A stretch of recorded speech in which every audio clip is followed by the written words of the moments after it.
Welcome back, everyone, to another week and another episode of Interventions and Detentions. This is your host, Brad, coming at you from my basement. That's where I do my recordings. I don't know if you ever wanted to know that, but actually in my daughter's old toy room, Winnie the Pooh, border still up, all the memories of coming into this room bring me back to when they were little, and maybe that's why I record here. I don't know. Maybe it's because it's probably the quietest part of my house. I don't know. But anyway, enough about that.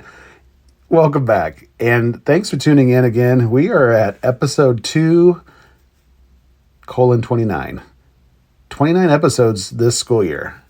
I don't remember where I left off from last school year, but I don't think we were at 29. I'm pretty sure we didn't hit 30. I'll have to go back and look.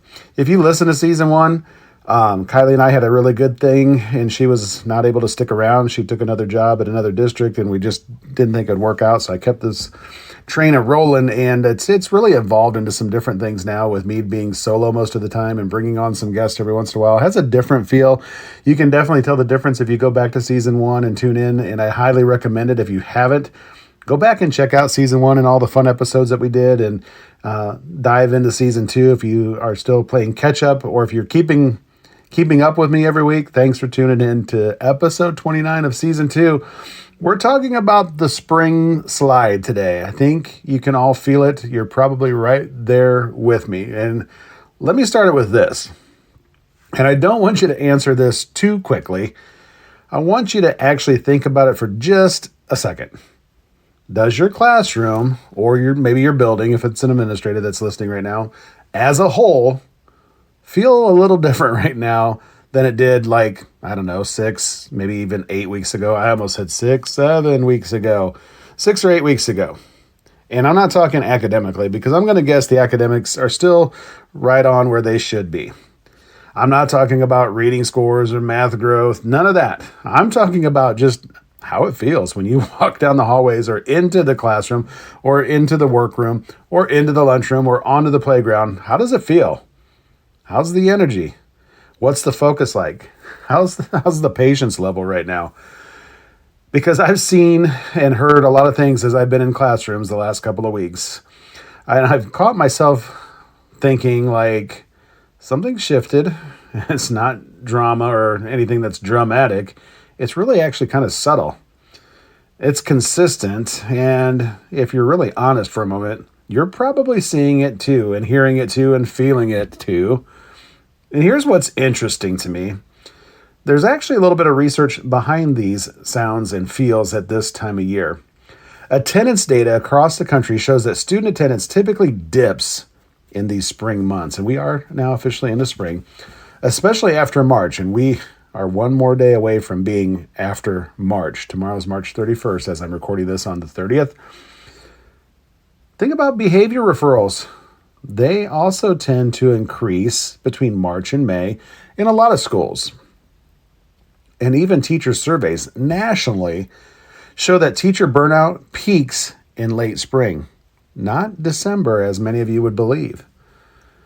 And I think that surprises a lot of people, because we all assume December can be the hardest month and the hardest stretch of school, but it's actually right now, springtime, March, April. So if you're feeling like your students are a little more restless, maybe a little more reactive, maybe you're a little more reactive, and if you're being really honest with yourself, if you feel a little more tired, maybe a little less patient, you're not off, and and you're not wrong, and you're not doing something wrong. You're right on schedule, actually. And that's what I want to talk about in this episode today, because we always hear about the summer slide academically when, kids dip back a little bit because they haven't opened up the books and done any math problems and practiced those academic things. There's that summer slide. We're talking about the spring slide. And we don't talk enough about what I'd call that spring slide as far as behavior, a slide in behavior, a slide in motivation, and a slide in stamina. And more importantly, what we do actually talk about, or what do we actually do about it, I guess. Maybe not talk about it, but what do we actually do about it without just turning up the pressure and making things worse? Well, let's dive into that today. Let's talk about what we're seeing. Let's just sit in this for a moment, because I think naming it really might help, and it does matter. When I'm in classrooms right now, this time of year, here's what I'm noticing more than anything. The transitions from one thing to another take a little bit longer, way longer than they did in January. What used to be, all right, go ahead and get out your materials, and within 20 seconds, you were rolling. Now, that turns into a reminder, another reminder, maybe a name gets called, maybe a redirect, and now you've lost a minute and a half maybe sometimes. And that minute and a half adds up fast over the course of a whole day. Attention span is another one that we could talk about. There's actually some data out there suggesting that sustained attention for these elementary students can drop by 20 to 30% when cognitive fatigue sets in over long periods of routine. Now, no teacher is sitting there actually measuring that, but you feel it. You feel it. You feel that moment when a lesson that should work and looks great on paper in your lesson plan book, but it just didn't land the same way that you thought it would.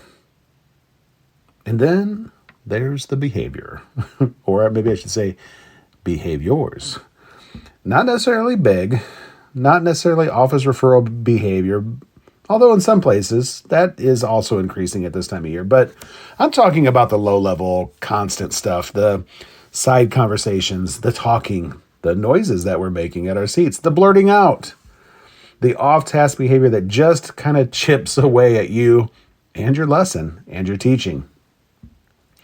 There was a study that found teachers can lose anywhere from 20 to 40% of instructional time just managing these kinds of minor disruptions. Not the major incidents, just the small stuff. And I think right now, at this time of year, that number probably feels pretty real to a lot of you out there listening that are working in schools and classrooms. And then let's talk socially for just a moment. This is the part I think that gets overlooked as well.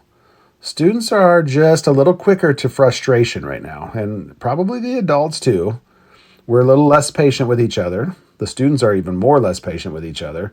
They're more reactive. Things that earlier in the year, they could, just let it roll or let it brush off, now turn into arguments, conflict, maybe hands on or feet on each other, shutting down. And again, that's not because kids suddenly forgot how to behave. It's because their capacity is just a little bit lower right now. And I'll say this too, because I think it's important. It's not just students, like I said. We adults feel this and go through this too. It's just really only natural. There's actually data from the RAND Corporation. I think I've shared from the RAND Corporation before. Data showing that teacher stress remains elevated through spring, and many report it's the most draining part of the year. And I don't disagree. I don't think Rand is wrong on this one. It is draining. I think we're all tired right now. And I know, like, in my building, we're like 3 more days. 3 more days until spring break, baby.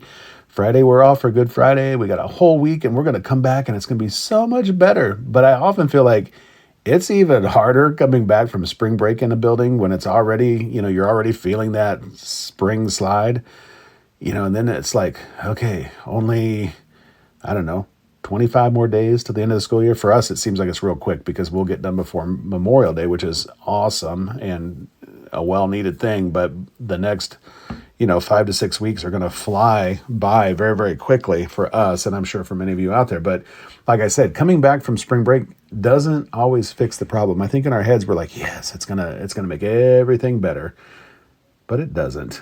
It is the most draining part of our year for most of us. And when our adult capacity dips and drops, student behavior tends to follow right along with us. Not because anyone's doing anything wrong, but because the system is just a little tired and maybe broken like we are. So, all right, we've named it now. We've talked about it. The next question is why?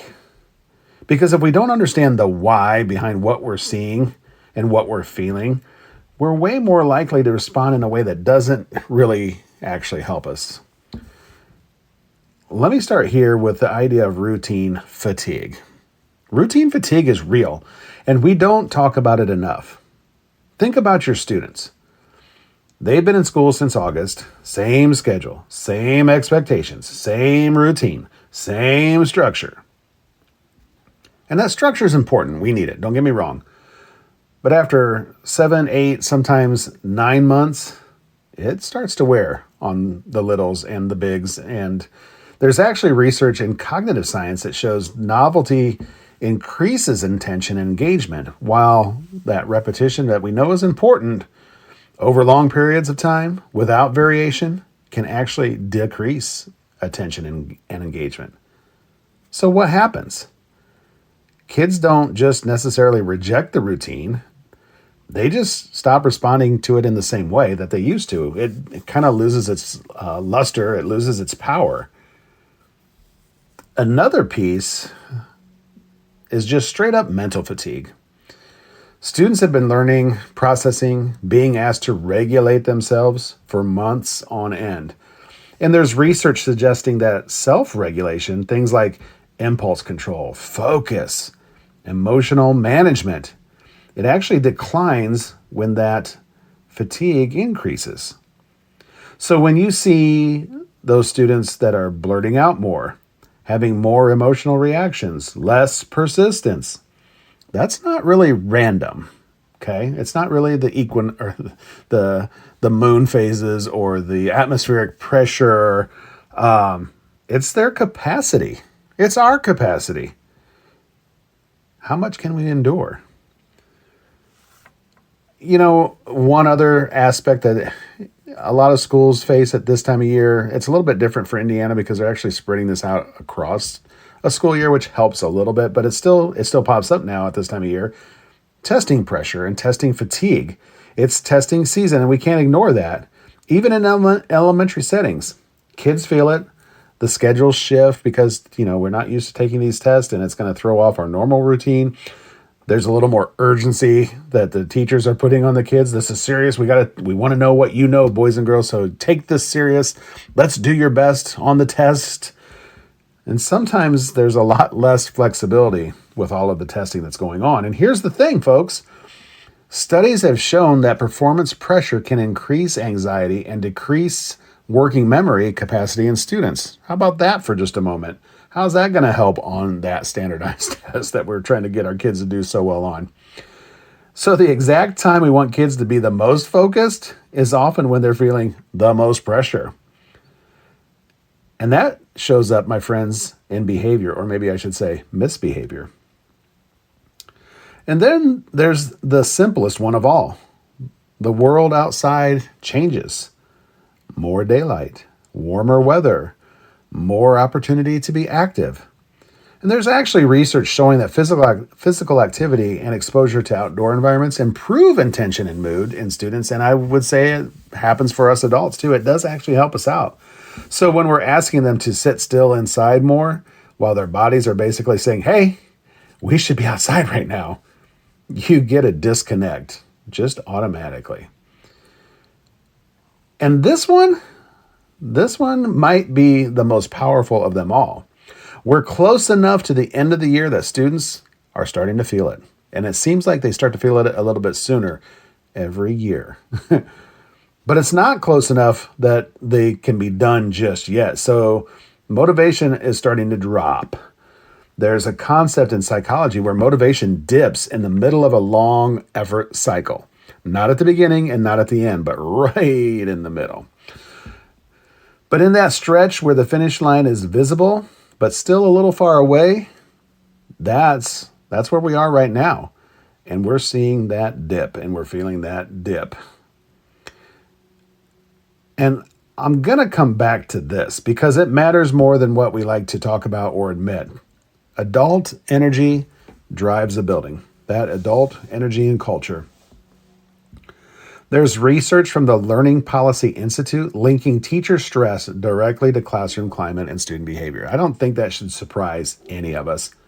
So when we're tired, when we're less consistent, when we're just trying to get through the day, students can feel that. Students can see that. Not because we're doing anything wrong, okay? We're human when it comes down to it. We're human too, and that's where all that ends up and leads to at the end of the day. So what actually works? Here's the part that everybody wants. What do we actually do about it? I'm going to say this right up front. This is not the time to push harder, teachers and principals and parents and kids. I mean, I know that seems like the right thing to do, but it's not. That instinct to tighten everything up, to get a little stricter, add more consequences, sometimes that just backfires this time of the year. So instead, we've got to be a little more strategic in our thinking. Instead of just reminding students of expectations, let's try this. Let's reset them. And I mean really, really reset them. Take 15, maybe even 20 minutes and go back. Go back to the basics. Go back to day one when they came into the building this year. What does it look like to enter the classroom? What does it look like, boys and girls, to transition between activities? What is it like to listen when somebody else is speaking? What does it look like to work independently? And I've said every year, like, teachers, we practice procedures and how we want to do things on day 1 and 2. Don't forget to do it on day 23 or day number 44 or day number 120 or day 180, the last day of school. It's okay. We've got to continue to bring those kids back to that reset and start again. Not just talk about it. We need to show it. We need to model it. That's so important. And I know that feels like time that you don't have when all those other pressures are on you. But let me flip that for you for just a second. If you're spending that 30 to 40% of your time redirecting behavior, like we did talk about at the beginning of this, you're doing that anyway, think about a 20-minute reset, how it might actually save you some time down the long run. There's evidence from classroom management research that explicitly says reteaching expectations reduces disruptive behaviors and more effectively than repeated correction alone. So instead of correcting all day, let's just reset once and build from there. Now this one might be the biggest shift to think about. Right now, you've got to think in shorter chunks. Instead of let's just get through this lesson, look at it like this. Let's win the next 10 minutes. Break that instruction into smaller chunks and segments. Build in those quick wins and add some movement when you can. As much as you need to, or as little or as often, build in that movement. You know, there's research suggesting that students maintain higher engagement when tasks are broken into those shorter, clearly defined segments and chunks, I'll call them. And if you think about it, that makes sense. Success feels a little bit closer, it's more attainable, and the kids need those kind of wins right now. And if there's one thing that matters most at this time of year and all year long, and I talk about it all the time, it seems like it comes up in almost every topic and episode that we do, it's something called relationships. Because when capacity is low, connection to the students and their teachers and the adults in the building matters more than any correction that you can give, folks. There's a well-known strategy, the 2x10 strategy, 2 minutes a day for 10 days, just connecting with one student. No correction, no agenda, just a conversation. Maybe that's in the hallway before class. Maybe it's at lunchtime or at recess or at the end of the day. I'm going to challenge you to do that 2x10, 2x10 strategy, 2 minutes a day for 10 days. Connect with a student. Studies have shown that strategies like this can significantly reduce disruptive behavior in those targeted students. So you don't have to do it with all 20 of your kids. Maybe you're just looking at that 25% that are really challenging you right now. The reason they may be challenging you so much is they might need and want that attention that you are maybe depriving them of by not doing that 2x10. You know, and it's not going to fix things overnight, but with some consistency, it will get better. And here's the bigger idea. Students are more likely to respond to adults that they feel connected to, especially when they're tired, they're frustrated, or they have just checked out. Sometimes you don't need a full overhaul, you just need a shift. Let's change it up. Change the seating in your classroom. Adjust your schedule slightly. I know sometimes schedules are pretty locked in, but mix it up a little bit. Do something different. Throw a curveball at them. Introduce a new routine. Try a different attention signal. Because here's what we know. Novelty increases engagement. We've talked about that at the beginning of this. So even small changes can reset their attention. It's like hitting a refresh button on your modem. And it doesn't have to be anything complicated. Keep it simple. I'm going to push you here just a little bit, folks, because this matters, and it matters to me at this time of year when sometimes, we lean a little bit harder on interventions, just like our show name, Interventions and Detentions, more strategies. We start doing more pull-out services because this kid needs it, more targeted support. But the issue is often a little bit bigger than that. If we think about Tier 1, the core classroom experience that everybody gets, maybe it just isn't that strong right now. So everything else gets a little bit harder.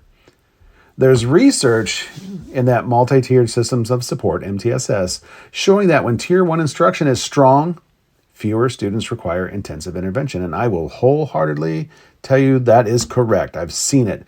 When you have good instruction at the Tier 1 level, you have really less need for intervention. Okay? It's true. It's a fact. I know some teachers don't want to hear that, but it's true, teachers. You got to buy into that. If your instruction is on and you are engaging with kids and you got them eating out of the palm of your hand during that lesson, that is the best Tier 1 strategy in the book, and it's going to give you fewer needs for intense interventions with other students. So sometimes the best move right now at this time of year is not adding more to your lesson or more to your instruction. It's really about tightening what's already in place for all of your students. Simple as that. All right, quick reality check here because, again, this time of year, there are a few traps that are really easy to fall into if you're not careful. And this one can be quite dangerous. When we start thinking things like, the kids just don't care anymore, we either lower our expectations more or we go the opposite direction and get even more controlling. Neither one really helps you. The kids still care. Their capacity is just lower right now. If everything becomes a consequence, you're going to exhaust yourself and you're going to break those relationships with your kids. And it really won't change the behavior long term. I've said this over and over again. I'm pretty sure I've said it in several episodes of Interventions and Detentions. You cannot consequence a behavior out of a kid. Do I believe that kids need consequences for their actions? Absolutely. Do I feel like that changes their behavior? Sometimes, not all the time. You are not going to consequence that behavior out of the child. There's research showing that punitive approaches alone do not lead to sustained behavior improvement without, guess what, relationship and skill building components. So yes, like I said, do we consequence and does it matter? Absolutely it does. But it can't be our only move. And don't throw out what has worked earlier in the year. Your systems aren't broken, folks. They're just tired like the rest of us. They need that refresh. They need that reboot button. Think about unplugging for a minute and plugging back in. You remember when you can't fix your computer and the text says, well, did you power it off and turn it back on again? That's where we're at, folks. If you are seeing these kind of things across multiple students, multiple classrooms, that's not an individual issue. That's a system moment, boys and girls, and we've got to respond to it accordingly. If you are a leader right now and you're in a leadership role, and we could even say a classroom teacher, because I feel like classroom teachers are leaders too, but if you're in a leadership role, this is where you've got to really lean in because your staff and your students feel this right now. So what matters most? Okay, let's talk about some simple things. Visibility. Let people see you. Let your students see you. Use proximity. Be in classrooms, leaders. Be in the hallways. But don't be there to evaluate or to judge. Just be there to support.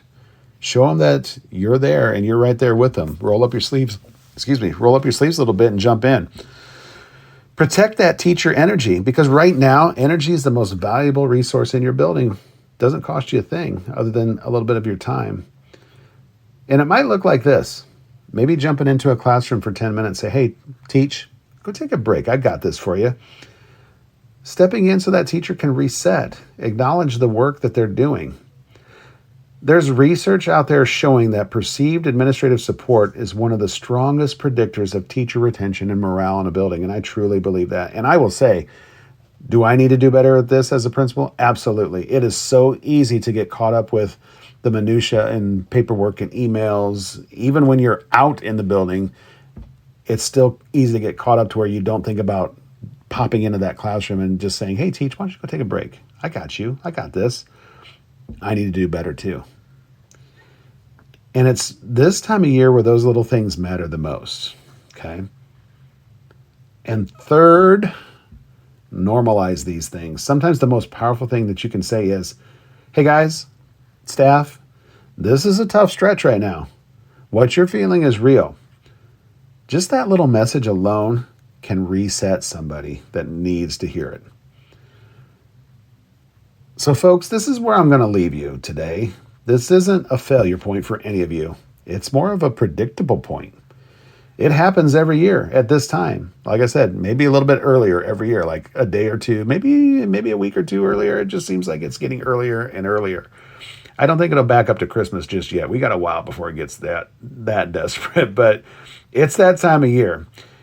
And when you expect it and you accept it, you can respond a little bit differently. So instead of pushing yourself a little bit harder or pushing your students a little bit harder, maybe I like this term better. Let's reset smarter, okay? Work harder, not smarter. No, wait, other way around. Work smarter, not harder. Let's work a little smarter, not harder. Let's reset smarter. Everybody say it with me. Reset smarter. Focus on the small wins. Maybe try reconnecting with those students, especially those ones that are being a little more challenging at this time of year. And give yourself a little bit of grace too, boys and girls, because again, at this time of year, it's hard, right? It's hard right now. And it's okay. I think if we just accept it and say, man, it's really hard right now. Let's just admit it. Let's accept it. Let's get our little reset smarter going. It's hard and it's okay. You know, we are closer to the finish line than it feels right now.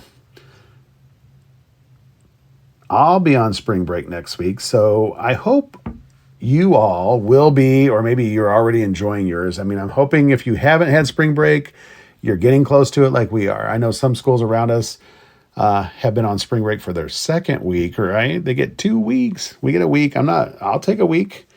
I don't know that I'd love 2 weeks. It sounds great, but I feel like it would be that much harder coming back after 2 weeks away from kids in the building. But I hope you're enjoying your spring breaks. I hope you go somewhere lovely where there's crashing waves and warm sand in your toes. And if not, just lay back and think about that. I'm not going anywhere warm. I'll be doing some driver's ed next week. Sherry and I are going to finally get a little getaway at the end of our spring break week that I'm looking forward to. A very nice out in the woods cabin away from everybody and everything. Still have some Wi-Fi though, so I'll be connected, but I will not be doing an episode next week. So taking the week off, I'm enjoying my spring break. You do the same too, but I would say while you're on the plane or in your car or on the beach, that'd be a great time to connect to some episodes of Interventions and Detentions if you haven't yet. I feel like season 2 has been solid so far. We've had some great guests and some awesome topics, and I want to keep that going for the next few weeks as we wind out the school year. So if you have a topic that you want BT to talk about, that's me, Brad Taggart, say something on a social media post, send me a message on Facebook, whatever it is. Let me know what you're feeling out there. You know, big shout out to Julie Rasball last week for talking about or bringing up the idea about attendance. I kind of come up with this topic myself today because I was feeling it too, boys and girls. It's hard right now. So maybe just admitting it to all of you that I'm feeling it too. It's okay. Let's take a week off, check out some old episodes, go back to season 1. It was Not pretty to begin with, but it got pretty by the end. And Kylie and I were killing it, if you ask me. We even had a couple episodes that were really just off the cuff without any kind of script or guidelines, and we had a ball. And Kylie, if you're listening, you're going to be back on here soon. I want to get you on for an episode yet this season. So we miss you, and we want to get you back on. All right, folks. I appreciate you being here again this week. I'll be back in 2 weeks with another episode. I don't know what it'll be yet. We'll see. Maybe something fun, not so heavy. But until then, I'll catch you next time on Interventions and Detentions with your host, Brad. Remember, it's where the real learning begins. Take care. See you soon.